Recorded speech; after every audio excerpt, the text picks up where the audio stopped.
Vanakkam. Dislocations of the proximal interphalangeal joint form a very diverse group of conditions.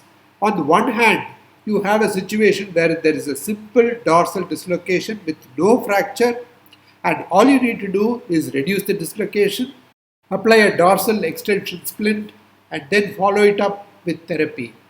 But there may also be dislocations associated with multiple small fracture fragments with soft tissue interposition, which will need an elaborate treatment procedure, and we need to choose between different options like hemihamate arthroplasty, volar plate arthroplasty, or even a dynamic fixator with a metaphyseal buttress grafting. We shall now have a look at these complex and diverse group of conditions which involve dislocation of the proximal interphalangeal joint.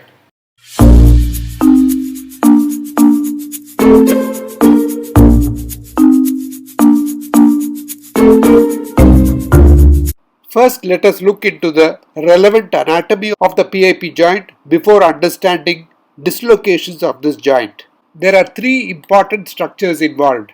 On the dorsal aspect, the central tendon and two lateral tendons.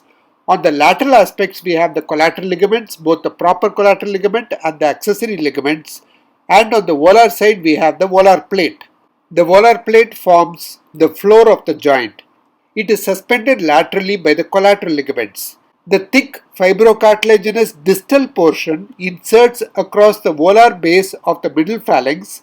It is thinner centrally and thicker only on the lateral aspects. Proximally, it thickens to form a pair of check-rein ligaments that originate from the periosteum of the proximal phalanx. The volar plate prevents hyperextension of the PIP joint through the check-rein ligaments. At the same time, it permits full flexion. So the volar plate is able to provide remarkable stability with minimal bulk. The volar plate is also a secondary stabilizer against lateral deviation, especially with the PIP joint extended, but only when the collateral ligaments are incompetent or torn. As far as the collateral ligaments are concerned, we have the proper collateral ligament that runs from the lateral aspect of the neck of the proximal phalanx to the lateral aspect of the base of the middle phalanx. The accessory collateral ligament runs again from the lateral aspect of the neck of the proximal phalanx to the side of the volar plate. So the PIP joint is a box-like complex well secured laterally by the collateral ligaments and volarly by the volar plate. This configuration produces a three-dimensional strength that strongly resists PIP joint displacement. So for PIP joint displacement to occur, the ligament box complex must be disrupted in at least two planes. Typically, what happens is the collateral ligaments fail proximally, that is, at the neck of the proximal phalanx, and the volar plate avulses distally, that is, at the level of the insertion into the middle phalanx. But this is not absolute. Other injuries can also occur. When we consider the different types of injuries that can occur at the PIP joint, the classification by Eaton in 1980 takes into consideration injuries of the volar plate and has classified PIP joint injuries into three types. Type 1 injury is a hyperextension injury with avulsion of the volar plate and a longitudinal split in the collateral ligaments. The type 2 injury is a dorsal dislocation of the PIP joint and avulsion of the volar plate. There is no contact between the articular surfaces of the middle phalanx and the proximal phalanx. The type 3 is a fracture dislocation with an avulsed small fragment. By the time the patients with PIP joint dislocation come to the doctor for a clinical evaluation, the reduction has usually been done already, either by the patient himself or a bystander or a primary physician. However, it is very important to examine one particular point: stability in motion. This testing must be done under digital block so that the patient does not have any pain. We must check active stability and passive stability. While testing active stability, the patient voluntarily moves the digit through its normal range of motion. This can end up with two types of results. One, he might have a full or near full range of motion, indicating that despite ligament disruption, adequate joint stability remains. Or two, redisplacement can occur with motion. This indicates significant ligament disruption. That is, at least two sides of the box have been injured. The position at which displacement occurs indicates the specific site of ligament injury and the optimal position for joint immobilization, as we shall be seeing later on. Passive stability needs to be tested by passive manipulation of the PIP joint by the examiner. It consists of three steps. First, examination of the same finger on the uninjured side. Next, lateral stability must be tested passively. And finally, dorsal volar stability must also be tested. The uninjured side should be examined first to establish the baseline level of ligamentous laxity in the particular patient. In passively testing the lateral stability, gentle lateral stress is applied to each joint in full extension and in 30 degrees of flexion. Examination in full extension gives an indication of the secondary stability afforded by the bony anatomy, the accessory collateral ligaments, and the volar plate. Examination in 30-degree flexion tests the collateral ligaments. Finally, dorsal volar stability is tested by an attempt to translate the middle phalanx manually in an anterior and posterior direction over the head of the proximal phalanx. The differential diagnosis of dislocations of the PIP joint could be collateral ligament sprain, volar plate avulsion, central slip disruption, dislocation, fracture dislocation, or impacted pylon fracture dislocation. The collateral ligament injury, the commonest of all these types, represents Eaton type 1 injury. When there is pain but no laxity of the PIP joint, it is grade 1. When there is a laxity but a firm endpoint is present, it is grade 2. When the joint is grossly unstable with no firm endpoint, it represents grade 3. Simple sprains without instability are treated with buddy taping and early range of motion. Repair of the complete ligament avulsion can be done in athletes to restore early function. To determine the other types of PIP joint injury, we need to rely on investigations, the most important of which is the X-ray. But we need to remember that the joint may have been spontaneously reduced even before the patient comes to us, masking the pathology of a dislocation. So a plain X-ray may be inadequate because a subtle fracture or subluxation may be missed. PA views and true lateral X-rays of the digit or ideally magnified views of the joint are important to see for articular involvement. We need to look for the V sign dorsally to identify incongruent or dorsally subluxated joints. These have to be looked for where an obvious dislocation is not present, but we suspect that a dislocation has been reduced. The description of the dislocation will depend on the position of the distal bone in the joint. For instance, in the PIP joint, it is the middle phalanx. If the middle phalanx is dislocated to the volar side, it is called a volar dislocation, and if the middle phalanx is dislocated to the dorsal side, it is called a dorsal dislocation. Dislocations of the PIP joint can basically be classified into a pure dislocation, a fracture dislocation, and a pylon fracture dislocation. All these types are usually closed injuries, but they can be open injuries too.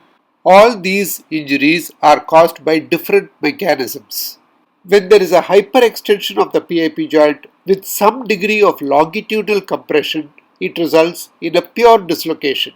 Here, the collateral ligaments are functionally intact, the volar plate has been sheared off from the base of the middle phalanx, and there may be a small avulsion fracture. If there is a greater longitudinal force, the volar lip of the middle phalanx will be sheared off or impacted. Hence, it results in a fracture dislocation. When the volar plate ruptures proximally and not distally, it gets interposed between the head of the proximal phalanx at the base of the middle phalanx. This results in an irreducible dislocation. When an axial compression force occurs with the proximal and middle phalanges being collinear, it results in a pylon fracture. Let us first consider the pure dislocations. These can be classified according to the direction of dislocation: dorsal dislocation, lateral dislocation, or volar dislocation. The dorsal dislocation are by far the commonest type of presentation. In type 1 dorsal dislocation, there is a hyperextension deformity with the joint surfaces still touching. In type 2 dorsal dislocation, the typical bayonet position is seen, where there is no contact between the joint surfaces of the middle phalanx and the proximal phalanx. Treatment of the dorsal dislocation consists of reduction of the dislocation. Some dislocations may be reducible and some irreducible. The method of reducing a dorsal dislocation is as follows. An extension moment should be applied to the middle phalanx, and the examiner's thumb can be used to hook the base of the middle phalanx back over the head of the proximal phalanx. If pure longitudinal traction is used, it can end up in trapping the condyles by the collateral ligaments and pull the volar plate into the joint, turning a reducible dislocation into an irreducible dislocation. If the dislocation of the PIP joint has been reduced, after reduction, we need to do the examination tests for the stability of the joint. If the joint is stable through a full range of motion, immediate motion should be encouraged with protection via buddy taping or dorsal blocking splint. If the joint is unstable, it is placed in an extension block splint at 10 degrees more flexion than the point at which it becomes unstable. Each week, the splint is extended for 10 degrees. The goal is to have the patient out of the splint by 3 weeks or sooner. Extension block splinting in slight flexion reliably places the avulsed volar plate in a near anatomic position which is conducive to healing. So there is no need to suture the avulsed volar plate.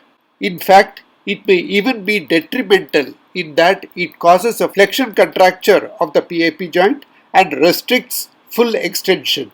If the reduced dislocation requires flexion more than 30 degrees to maintain congruency and stability, operative repair should be considered. Patients should be counseled to expect at least 6 months of occasional pain and stiffness because recovery is typically prolonged. If the dislocation is irreducible, open reduction is advised. There are two techniques of open reduction. One where the Brunner-style volar incision is made, reflection of the A3 pulley and flexor tendons is done, extraction of the volar plate from the joint, and then, if necessary, repair of the volar plate. The second type of operative reduction is minimal access reduction, where a small 5 mm dorsal incision is made between the central slip and lateral band. Capsule is incised to pass the freer elevator to push the volar plate out of the joint and lever the joint. Again, after this technique, the stability must be tested. These pictures show a dorsal dislocation with an open injury.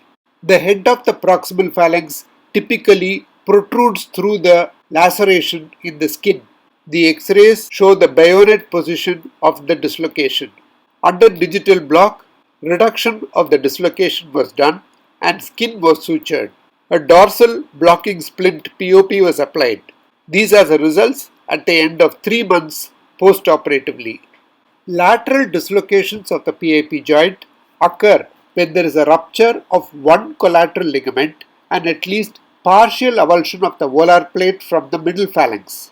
Even if there is no obvious dislocation, if more than 20% deformity results on gentle static lateral testing in extension, complete collateral ligament disruption and injury to at least one other secondary stabilizer has already occurred. Usually, the ligaments heal when the joint is reduced and early controlled motion is begun. But after reduction, the joint should be protected with buddy taping to an adjacent uninjured digit. Irreducible lateral dislocations typically show interposition of the lateral band on operative exploration. The common question is, should we repair the ruptured collateral ligaments in any dislocation? Because when the collateral ligaments are sutured, there is a more rapid return to sport in athletes. The suturing can be done with suture anchors and active motion initiated at 2 to 3 weeks and unlimited activity is allowed at 6 weeks. We need to remember that the usual sequela of ligament injury of the PIP joint is stiffness and not instability. Volar dislocations of the PIP joint are produced by a very unique mechanism.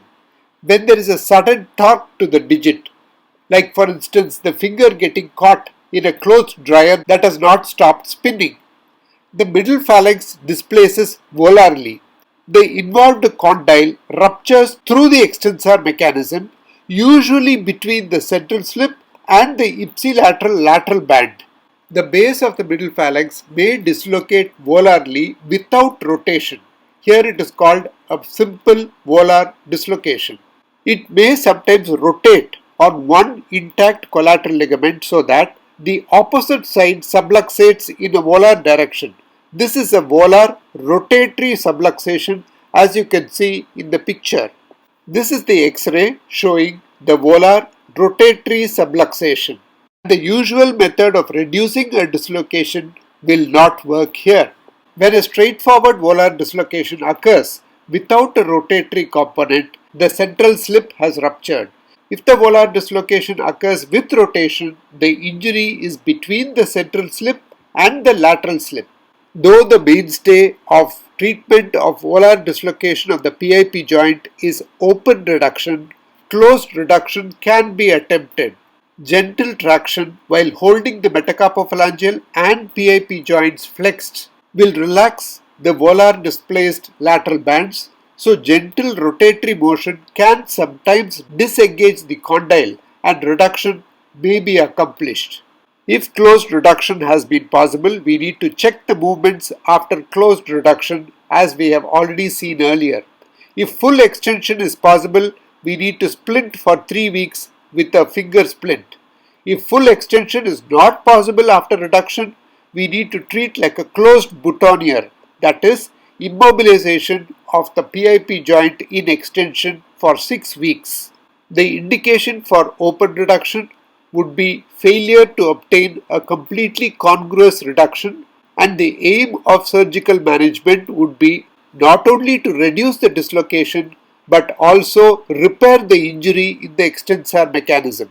The open reduction is done under digital block or wrist block. A dorsal incision is made. The central slip is inspected and the lateral band is atraumatically extricated from the joint to enable reduction. Here in this example, you can make out the space between the central slip and the lateral bands where the condyle of the proximal phalanx had pushed through. This has to be repaired with non-absorbable 4-0 suture.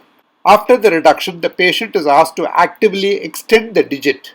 If full extension and a stable joint is demonstrable, active range of motion can be initiated. If the lateral band has been lacerated, it should be repaired. If the lateral band has been severely damaged, it can be excised.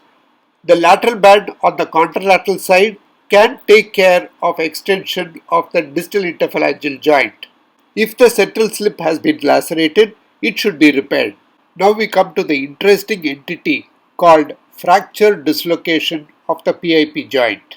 These could be stable fracture dislocations, unstable fracture dislocations, or pylon fractures. There is a very easy technique of assessing whether these fracture dislocations are amenable to conservative management. We ask the patient to flex the involved finger under image intensification. If reduction of the avulsion fracture is achieved with less than a 30-degree bend in the finger, non-operative treatment may be done. This is shown in the pictorial representations. If it needs more than 30 degrees of flexion to reduce the fragment, operative treatment is indicated. If reduction is not achieved at all, It means that soft tissues are interposed, hence operative treatment is required.